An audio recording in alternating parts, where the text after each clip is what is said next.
This channel is supported by TrueFire. TrueFire is an online library of lessons from some of my favourite players. There's thousands of lessons on there. You can use the promo code JNC40 to get 40% off of any of their courses. Alright, welcome to the channel. So whilst I was in the hospital with the wife and the yet-to-be-born daughter at the time, David Beebe, friend, sent me this, which he said that I could use if I ever needed a morning off or something. It's something I'm super appreciative of, and David Beebe, if you're not aware, is a great guitarist from up north. You know, it's not, it can't be changed now, do you know what I mean? It just is what it is. Friend of Tom Quayle, and actually has quite a similar approach to legato to Tom Quayle. This is a lick that is the sort of thing that 100% I'd have been interested in breaking down if I'd come up with it. And so I've spent some time learning it anyway, and hopefully you'll find some enjoyment in it too. There are two other things that I'd like you to know about David Beebe. One is that he is, so he has some courses which might be of interest to you specifically because he sort of rebuilt himself like the $1 Million Beebs, the $1 Million Brummie. And so I think probably around age 25 or something like that. I don't know, this is probably complete bollocks. But he sort of applied himself in a way to kind of learning some things anew. And legato was one of the things, someone who's sort of in adult life, so already, you know, fairly developed and stuff, really applied themselves to specifically learning this legato thing. So that might be of interest to you if you check out his website. The other thing is that him and Tom Quayle have this app called Solo, which is really, really, really good for kind of, I'd specifically say at the moment, kind of people that have a bit of a jazz interest and want to learn to sort of play changes. There's some really good stuff on there. Go check it out anyway. It's a bit of a difficult thing for me to explain, but essentially it's a tool which you could use to really hone in on practicing playing chord tones, which can be a really useful thing for jazz. Anyway, on with the lesson. Thank you, David, so much for this, and I hope you enjoy the lick. If you want the backing track and the tabs, they'll be on Patreon, and go follow David Beebe as well. I think you'll find there's a lot of cool stuff on his channel. If you're interested in the same things that I am, then I imagine you'll find a bunch of great stuff over there. Cheers.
Okay, got the HX Stomp, got a K-line, the unboxing axe, Oversized blanket jumper repping the merch.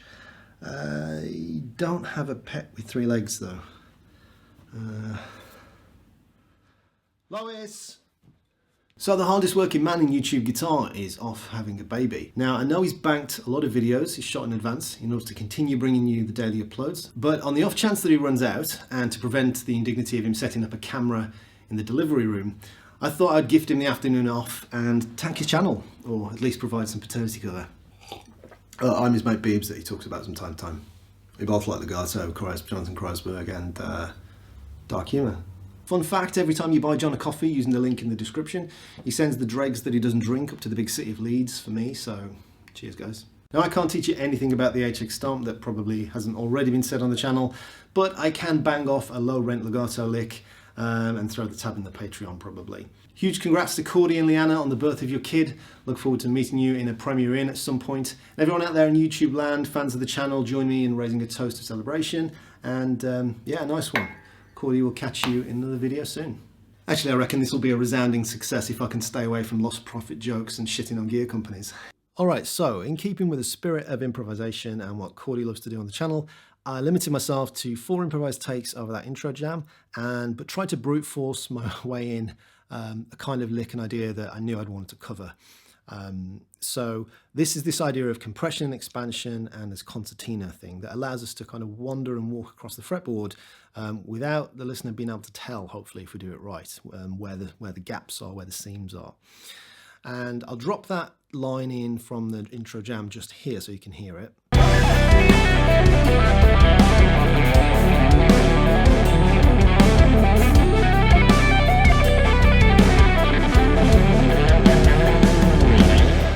Okay, so it's that part where I'm sort of doing this, wandering up the fretboard, this kind of idea.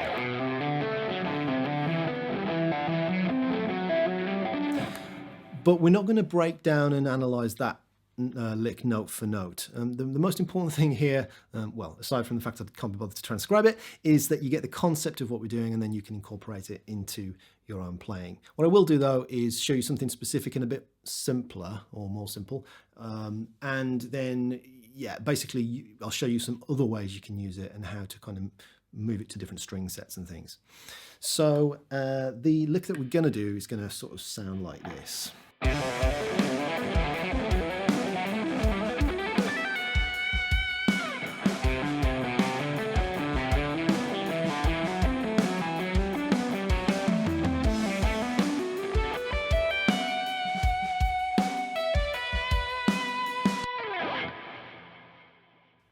Yeah, so as you can see, I'm doing this sort of stretchy concertina compression expansion thing that sort of hides the gaps and the seams between the transitions through the neck. It sounds really cool, and it's a good alternative to doing the sort of traditional, more slippy, slidey based approach. This helps you keep in time into the grid if you're doing this sort of in time legato, I think.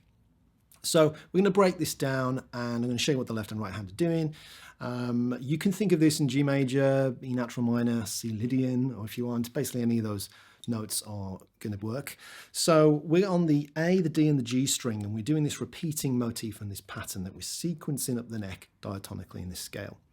Now it does start with a little pickup, although it's not a pickup as in before the beat. This is just a pickup to this repeating pattern. So the first couple of notes go like this: A3, second finger, hammering to A5, pulling off to A3, pulling off to A2, and that is the pickup part. Now the next note that we're going to hammer on into is the repeating part of this lick and this pattern. But on the beat, with the drums at half time, this pickup sounds like this.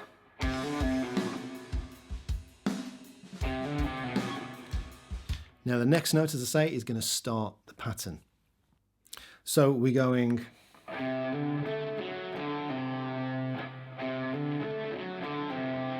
So I'm going hammering on from A3 to A5, second finger to pinky, and a string skip up to the G string, fret 2, with a hybrid middle finger, and come down to D4 with an up pick, A5 with an up pick, and then importantly pull off to my index finger on A3. And this creates this compression.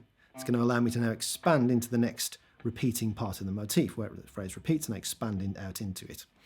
So that's really important, is to get this transition smooth. Notice there I was already bringing that index finger in a little bit before I'd finished the actual motif. It was already moving in there, ready to smoothly pull off into it. Okay, so now this repeats. We're not going to talk about rhythm or timing just yet. We're going to get the fingering and the pattern itself, and then we'll talk about how to feel this and interpret it to the grid. So then we are we've pulled off to A3 on the index finger, then we are hammering onto A5 with the second finger, and then hammering onto A7 with the pinky finger. We then do the string skip up again to the G string. This time we're on now G4, and then come down to D5, and then A7. It's coming down an E minor arpeggio if you're interested there. And pulling off again to the index finger on A5. So we get this. So we've had this expansion, compress in, and then compress in again. That's going to take us into the next repeating part of the motif. So now we're hammering onto A7, A9, G5, string skip, the hybrid middle finger, coming down to D7, and then coming down to A9. Then pulling off to A7 with the index finger. So that's you can really see that expansion and compression there. Like that.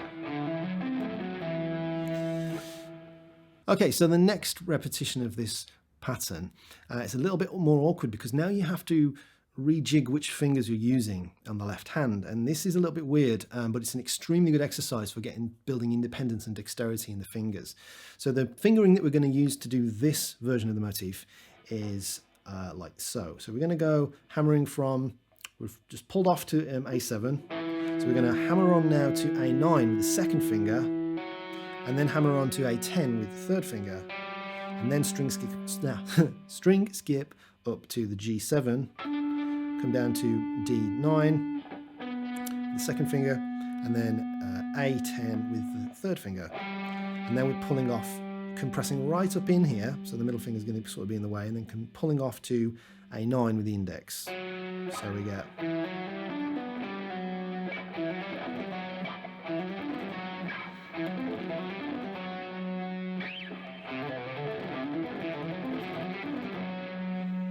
That's everything up to it so far.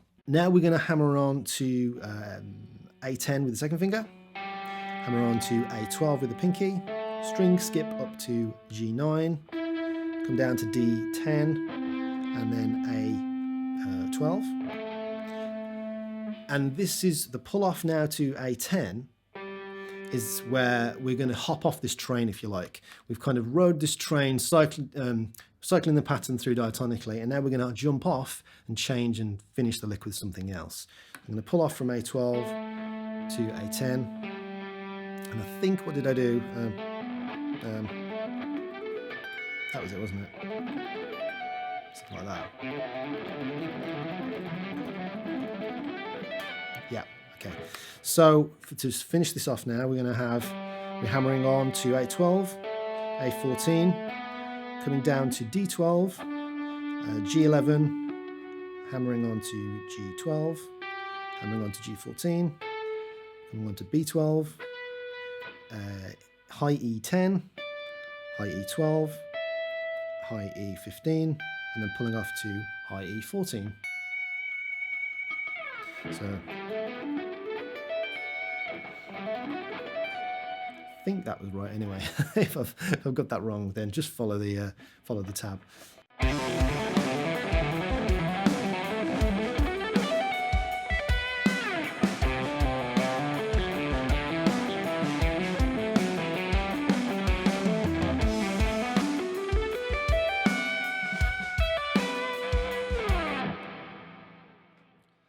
Now that's the lick, those are the notes, and those are the fingerings. And I'm doing the same thing every time with the right hand, I'm pretty sure. The idea is that I'm hammering on, after the pickup anyway,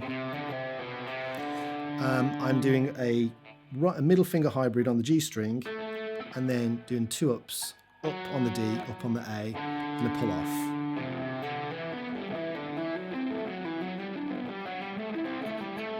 And that pretty much stays the same. So once you get into that, it's a really nice feeling doing all you're doing is doing an up pick, a hybrid middle finger, then an up, then an up and a pull off. And that just resets the pattern each time. So for the timing, the rhythm, and how we're going to feel all this, we're playing this as 30-second notes. It's at 80 BPM, but of course you can slow that down as much as you like, and I might do so myself in just a moment.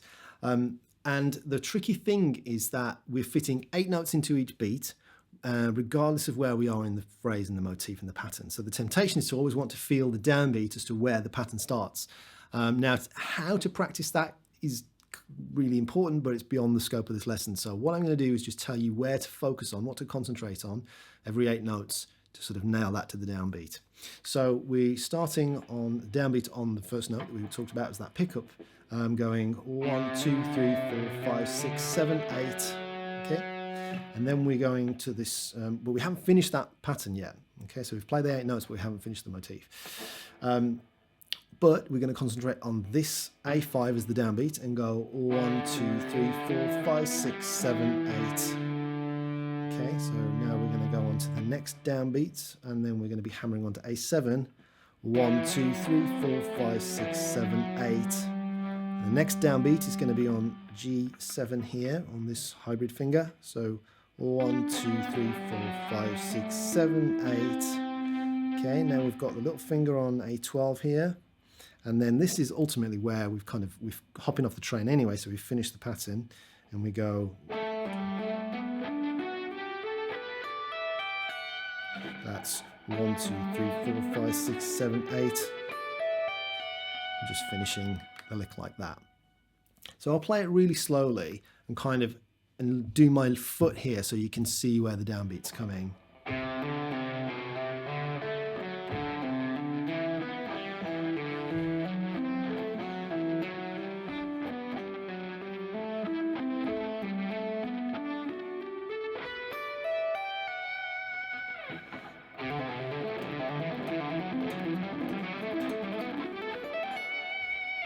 With the drums.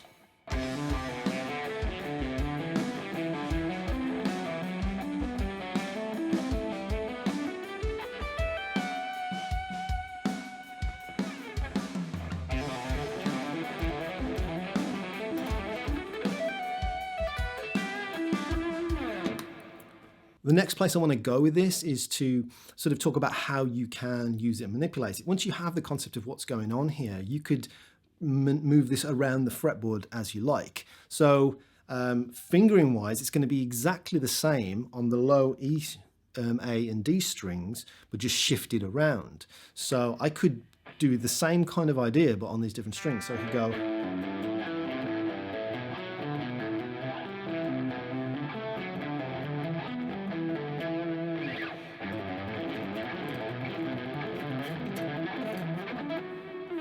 And again, just hop off whatever I like. But you could work on that, and you could sort of manipulate this and sort of change it slightly. The idea is that we've got a repeating pattern that we kind of sequence diatonically, and we're sort of using this concertina expansion compression idea to hide the seams of moving around the fretboard.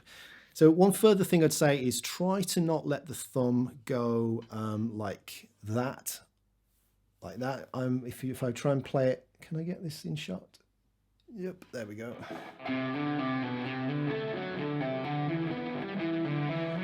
You see the thumb is kind of traveling with the hand.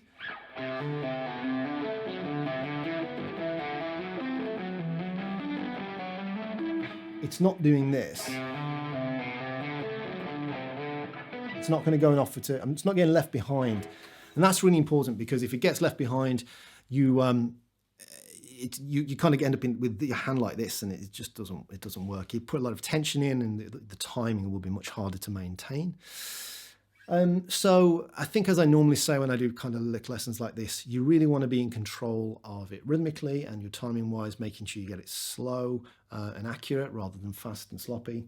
And so you might want to kind of take the backing track or take the drums or whatever and just slow this down and play it half tempo like I've been doing here.